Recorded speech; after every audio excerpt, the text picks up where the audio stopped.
भारत का एक संवेदनशील इलाका, रात का समय और एक विदेशी शख्स चुपचाप घूमता हुआ। अचानक इंटेलिजेंस एजेंसियों को एक सिग्नल मिलता है, ये आदमी सामान्य नहीं है। और फिर जो सामने आता है वो किसी फिल्म से कम नहीं। एक अमेरिकी नागरिक, रूस से जुड़ी खुफिया जानकारी और भारत की बड़ी कार्रवाई।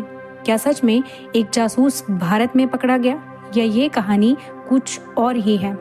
दुनिया के नक्शे पर 3 ताकतवर देश, भारत, अमेरिका और रूस।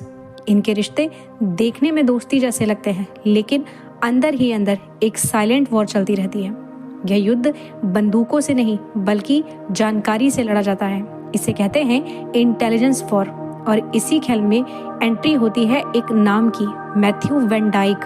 एक ऐसा इंसान जो खुद को फिल्म मेकर बताता है, लेकिन जिसके कदम दुनिया के सबसे खतरनाक इलाकों में पड़े हैं, लीबिया, सीरिया।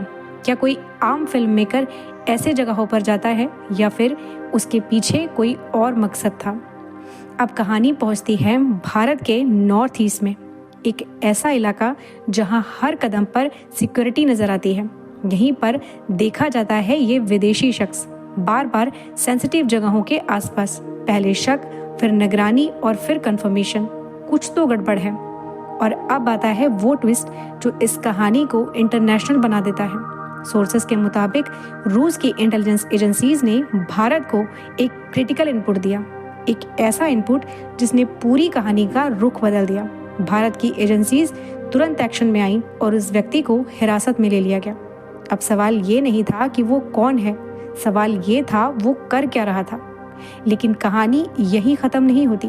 कोई ऑफिशियल कंफर्मेशन पूरी तरह सामने नहीं आई, कोई साफ सबूत पब्लिक नहीं हुआ। तो क्या ये सच में एक जासूस था, ये सिर्फ एक फिल्म मेकर जो गलत जगह पर पहुंच गया? जियोपॉलिटिक्स में सच हमेशा क्लियर नहीं होता।